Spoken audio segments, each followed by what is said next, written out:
E aí, tudo bem? Estamos começando a nova temporada do programa Enredo Cultural. Meu nome é Marcelo Pedro e a partir de agora eu estarei com você na apresentação deste programa. Vamos juntos caminhar pelas diversas expressões artísticas e culturais de nossa região. Fique conosco, vale a pena, viu? O Enredo Cultural está no ar.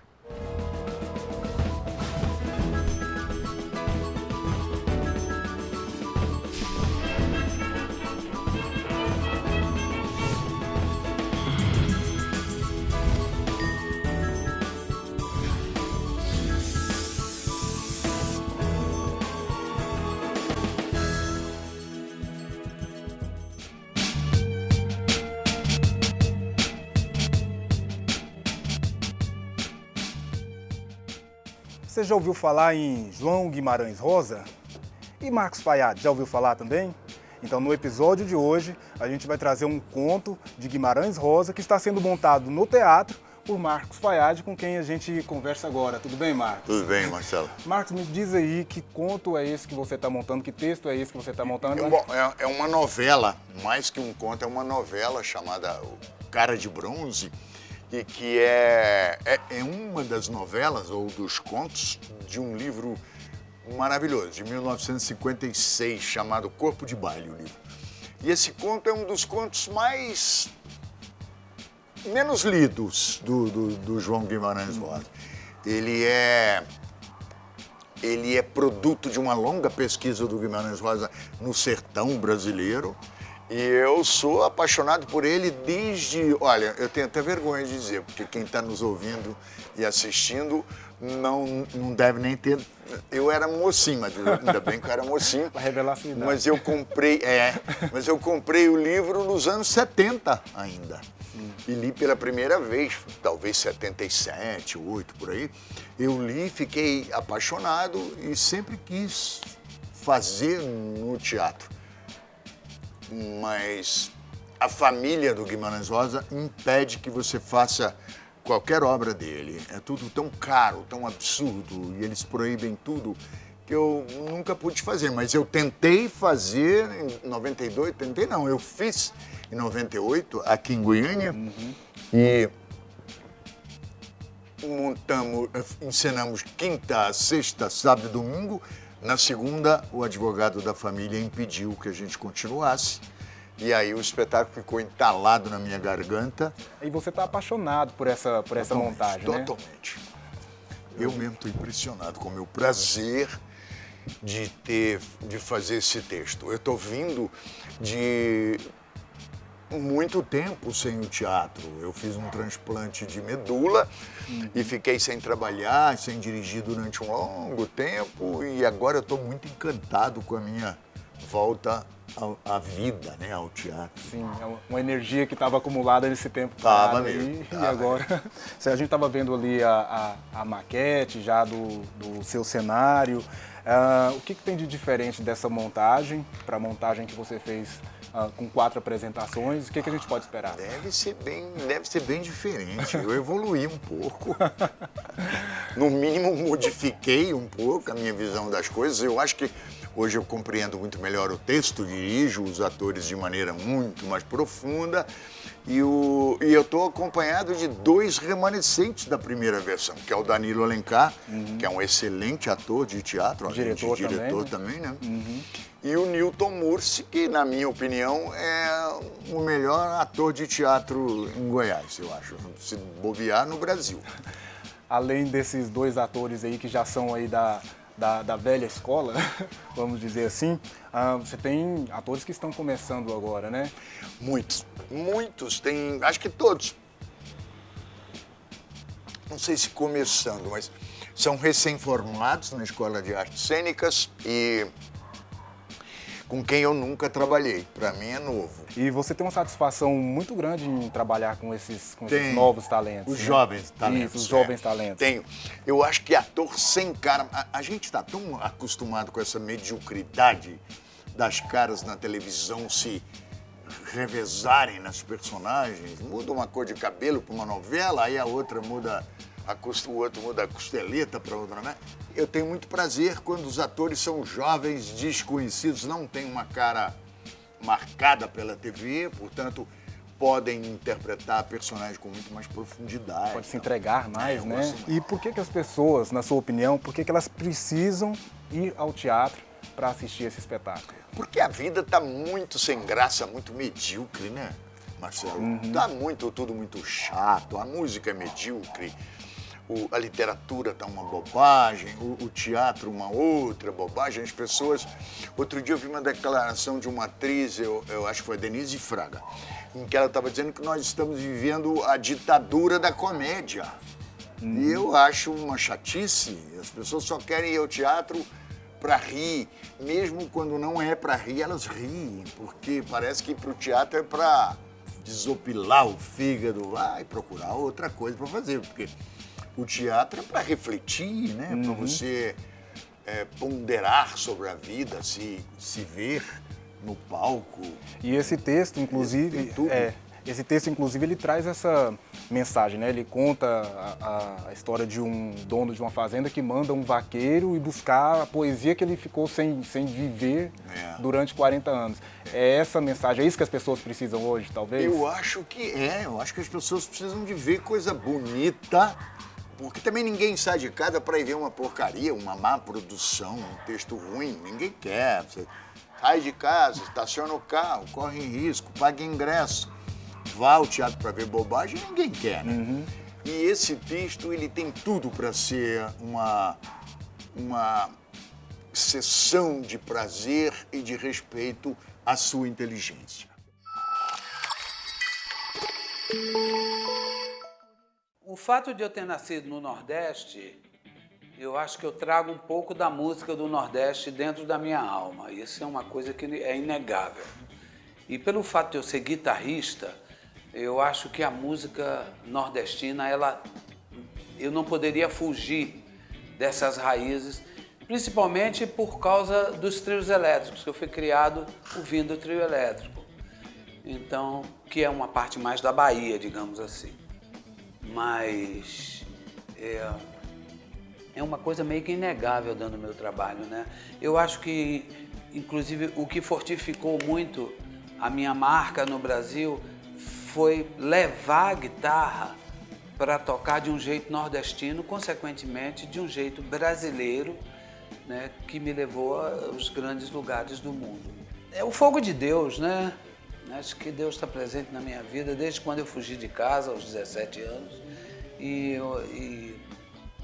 esse fogo é que me incendeia todo dia, que me acorda, que me faz dormir. E junto com isso a minha música, né? Eu tenho consciência de onde eu já cheguei, eu tenho consciência de onde eu posso chegar ainda, por tudo que eu já fiz, são 41 discos gravados. Mas eu com 70 anos eu vou parar. Eu vou curtir meus filhos, eu tenho outros planos na minha vida que, na verdade, não preciso me preocupar em mostrar mais nada, entendeu? Acho que todas as conquistas, elas vieram naturalmente, né? Desde o Grammy até como o melhor guitarrista entre os 10 melhores do mundo. Tudo isso foi vindo naturalmente, sem forçação de barra, sem eu procurar isso. Então, eu estou com 63 anos, daqui a pouco eu faço 70 anos, aí eu vou querer tocar blues, vou querer ter uma banda de salsa. Isso eu acho o mais interessante da minha carreira, porque a guitarra é que faz isso. A guitarra é um instrumento que ela não sai de moda, ela não deixa de ser nova, ela está sempre se renovando. Desde 1940 que eu venho acompanhando, quer dizer, eu nasci em 52, mas estudei um pouco mais como chegou a guitarra no mundo. O meu público hoje, são os filhos dos meus fãs que vão me ver. Eu tive essa prova de força no Rock in Rio agora, no meu 6º Rock in Rio, 7º Rock in Rio, e vendo a guitarra atravessando essas décadas e atravessando as gerações. E eu tenho certeza que quando eu tiver 70 anos, vão continuar os filhos dos filhos dos filhos. O Pedro sempre foi um garoto muito situado, com 17 anos, ele me pediu um presente, eu achei que ele ia pedir uma guitarra, um amplificador. Ele pediu uma passagem para Nova York, foi para Nova York e ficou 10 anos. Caramba, para um pai, é uma coisa legal, mas é um sofrimento também. Eu fiquei 10 anos sem o Pedro. Claro que eu ia todo ano, ficava uma semana com ele, porque eu tinha agenda no Brasil. Tá, a gente saía, tá? O que é que você está precisando? Não, estou precisando de um sapato, tá? Aí a gente ia comprar um sapato. E hoje o Pedro aqui no Brasil, com toda essa experiência, tudo que ele aprendeu lá fora, tocou com muita gente, eu me sinto muito seguro vendo o Pedro. Quando ele me chama no palco, eu me sinto muito seguro. E tento cada vez mais passar para ele o melhor do que eu aprendi. Porque as coisas ruins eu prefiro botar uma pedra em cima.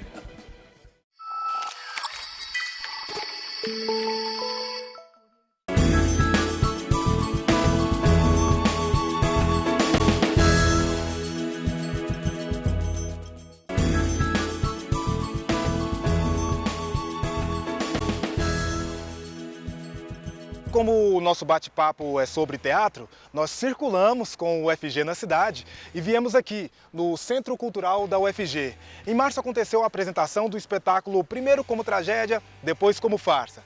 Olha só como foi.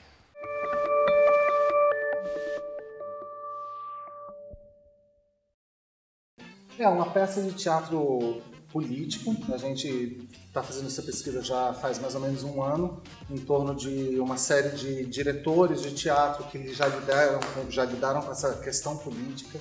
Então a gente pesquisou Piscator, Brecht, a gente pesquisou muito o teatro político realizado aqui no Brasil, desde o Show Opinião, o Teatro de Arena, a CPC da Uni, e a gente está fazendo uma peça que discute a situação política contemporânea que a gente está passando no Brasil, uma peça hiper atual sobre os acontecimentos que estão acontecendo, né, nesse momento. Assim. Desde o início a gente tem pensado muito em discutir a questão da história, né, o teatro, a história como mote nosso de inspiração para a gente fazer teatro. Essa é uma frase que foi falada pelo Karl Marx há muito tempo atrás e que foi retomada agora pelo Zizek, que é um sociólogo, filósofo, e que discute essa questão da história. Ela está sempre se repetindo. Uma primeira vez ela se repete como tragédia, a segunda como farsa. Quer dizer, uma primeira vez ela influi de determinada maneira na nossa vida, quando ela se repete, ela vai influir de uma maneira diferente. Então é daí que veio esse nome. 1994, depois do país passar pela pior inflação, conhecida como superinflação, o ex-presidente agora, presidente Itamar Franco, implantou assim do dia para a noite o Plano Real. São uma série de quadros que eles não se conectam necessariamente um com o outro, mas que no conjunto eles formam uma totalidade, né, digamos assim. Eles de alguma maneira conversam uns com os outros, mas são vários temas que a gente está abordando na peça. A gente aborda, por exemplo, a redução da maioridade penal, que aconteceu há pouco tempo e que foi uma coisa que dentro do grupo chocou bastante a gente discutiu muito sobre essa questão. Estamos abordando a questão da violência contra a mulher, a gente aborda também a situação atual de turbulência na política brasileira, enfim. Lembro também em 2002, a festa que foi na minha casa, com rojão, churrasco fora de época. Eu vi pela primeira vez meus pais chorando pela vitória do Luiz Inácio Lula da Silva. Esse grupo surgiu dentro do curso de artes cênicas que a gente tem lá. São alunos de bacharelado, licenciatura, professores da área de dramaturgia, de cenografia e iluminação. E a gente está trabalhando já há um ano e viemos para cá, na verdade, porque a gente passou no edital aqui, né, do Centro Cultural UFG. Então a gente está super feliz de estar aqui. Esse espaço que a gente está realizando aqui é um espaço no qual a gente vai estar com o público sentado no meio também, né? A nossa ideia do público estar sentado muito próximo da gente. A gente entende que essa proximidade que a gente tem com o público ajuda no entendimento do que a gente quer passar para eles. Aqui é a primeira vez também que a gente está realizando com essas arquibancadas do lado. A gente vai ver também a quantidade de pessoas que vai dar para a gente poder ocupar essas laterais. Até agora a gente só realizava aqui. Mas é essa ideia de proximidade com o público, no sentido da gente tentar fazer com que aquilo que a gente está conversando com eles possa, enfim, haver uma troca mais calorosa, né, entre nós e o público.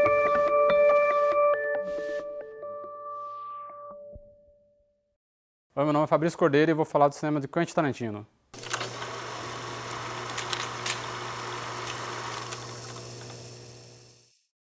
com certeza o Tarantino é o grande cinéfilo dos anos 90 e até então, né? Todo o cinema do Tarantino, né, os seus 8 longas, são todos estruturados numa ideia de cinefilia, né? Mas não uma cinefilia, digamos, pervertida como essa que se tornou agora um tanto consumista, mas uma cinefilia como estudo do cinema, né? Como uma erudição, né? Como uma maneira correta, né, de se estudar os filmes, né? Um modo de ler os filmes. É um cineasta que Tarantino está sempre disposto a honrar, né, um cinema como imagem, um cinema como um lugar para se ver os filmes, o cinema como artifício, né, o cinema como uma arte que está sempre entre uma crise de morte e de vida eterna, né? É o Tarantino trazendo essas releituras de gêneros, né, desses filmes antigos ou de grandes mestres para uma leitura mais dele, né? Muita gente diz que ele está plagiando, né, mas na verdade é uma homenagem, ele é o cineasta do pastiche, né? Além de fazer essa emulação ou de fazer com que um Kill Bill seja ainda um filme de Kung Fu, mas é um filme de Kung Fu hoje, e não só hoje, mas um filme de Kung Fu dele, né? Especificamente dele, com as características dele, né?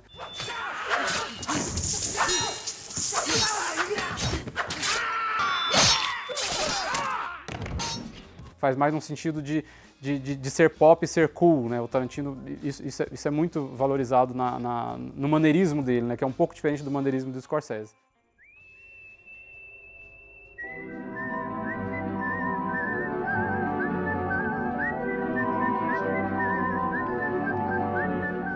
O Cães de Aluguel começa com um filme muito pequeno, de baixo orçamento, se passa praticamente todo num galpão, em que existe um policial ali, que é interpretado pelo Tim Roth, que a gente sabe que ele é um policial infiltrado, mas que todo o suspense circula para o que vai acontecer, né, a partir do momento que você tem um policial infiltrado ali. Ele já revela suas grandes violências, ele já revela a famosa câmera no porta-mala, ou essa câmera baixa que ele utiliza até em filmes em que não se tem um porta-mala, mas é uma câmera característica, né, filmando alguém por baixo, abrindo alguma coisa, ou olhando para alguém que está no chão, alguma coisa que está no chão. Jesus Christ. Maybe a boy in blue here can answer some of these questions about this rat business you've been talking about. O Pulp Fiction volta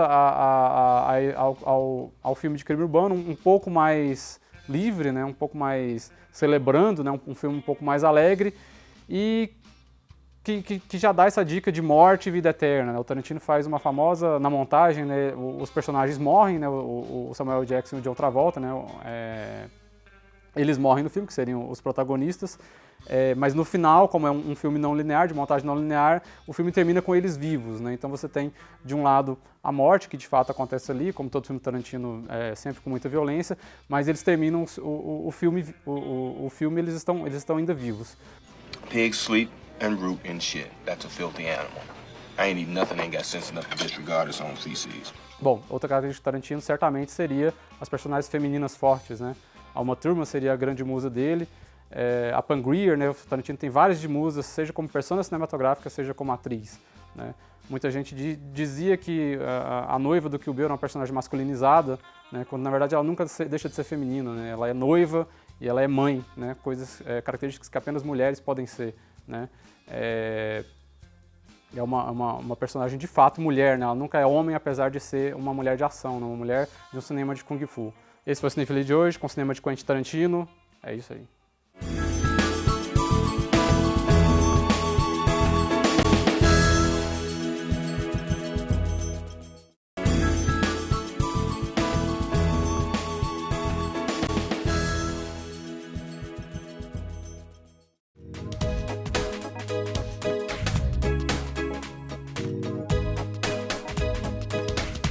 Olá, meu nome é Douglas Martins Sá, eu estou aqui no Enredo Cultural para falar um pouquinho sobre o violão. Existem várias teorias a respeito da origem do violão. A mais aceita é que ele descende de um instrumento chamado vihuela, que é um instrumento espanhol muito famoso, popular no século XV e XVI. A vihuela é um instrumento semelhante ao violão, porém com um corpo muito menor e com a construção muito mais ornamentada, muito mais caprichada.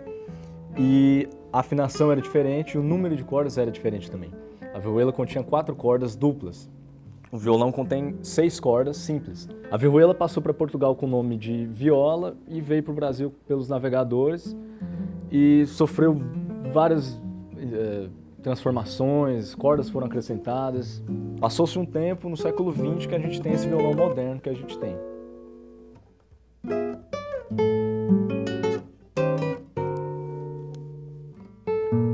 O violão é um instrumento de algumas particularidades. Ele é afinado em quartas, exceto por essas cordas aqui, que elas estão em terças. Então eu tenho Mi, Lá, Ré, Sol, Si, Mi. E ele não é um instrumento temperado, o que quer dizer que eu posso distorcer um pouco a afinação da corda. Ela não é extremamente precisa na sua afinação. Eu posso fazer algo assim. Eu posso deslizar o dedo por ela. E eu tenho o recurso de cordas soltas. Eu posso ter 6 cordas soltas ao mesmo tempo. Ou seja, eu posso ter 6 sons ao mesmo tempo. E eu posso prender uma.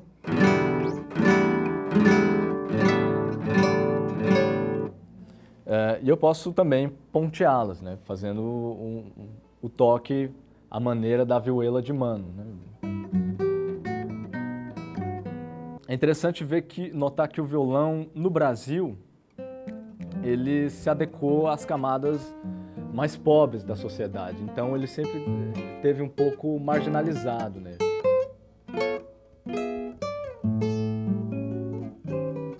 A gente nota que 90% do cancioneiro popular foi feito, pensado a partir de acordes no violão, e que os compositores, cada um tem uma maneira muito própria de tocar. O Caetano tem uma maneira de tocar, o Chico tem outra, o Milton Nascimento tem outra, o Lenine, todos têm sua particularidade.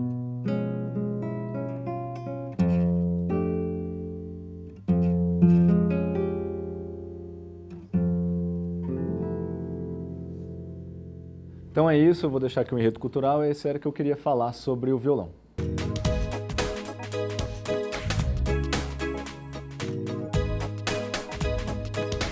Bom, você acabou de assistir ao Dicionarte, que é um novo quadro nessa temporada do Enredo Cultural. Agora a gente continua aquele bate-papo sobre o espetáculo Cara de Bronze. Estava me dizendo que, além de ator, você também é redator, né? Na área da publicidade. Sim. Então, certamente você já escreveu algum roteiro para algum filme publicitário? Para algum ator interpretar? Já trabalhei algum tempo. E como que é estar do outro lado agora? É extremamente interessante, é muito legal, assim. E especialmente por essa questão de ter a oportunidade maior de estudar o texto e ter um texto tão excepcional, assim, ter uma oportunidade de fazer um Guimarães Rosa, né? Uhum. Então a gente tem níveis de profundidade, de compreensão, de percepção muito interessantes, muito profundos, é bem legal. Tem um personagem do espetáculo que o dono da fazenda manda ele ir buscar a poesia. Sim. Que ele não viveu durante 40 anos, isso. Né? Acho que é alguma coisa assim. Você acha que o ator tem essa função de levar a poesia para aquela plateia que de repente não tem essa percepção, não consegue ter essa reflexão na vida? Eu acho que não só o ator, mas o artista em geral, né? Existem alguns, assim, me preparando para essa peça, a gente procurou alguns textos, algumas dissertações de mestrado, algumas teses de doutorado, e tem uma análise de que talvez o João Guimarães Rosa tenha se colocado nesse ator, nesse personagem que é o Grivo, que é esse aí. Isso. Então a gente pode traçar esse paralelo realmente, assim, de que ele vai experimentar, vai trazer as percepções dele e levar para os outros, né? Para o público, seja para quem for ali. No caso da peça, ele traz para o dono da fazenda e também traz para esses boiadeiros, né? Então ele traz ali todas as suas experiências e com uma poesia maravilhosa. Né? Então acho que a gente pode pensar assim sobre os artistas em geral.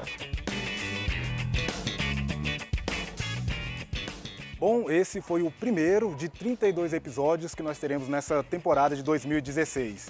Espero que você tenha gostado, hein? Fique com a gente, porque nesse ano tem muito mais enredo cultural para você.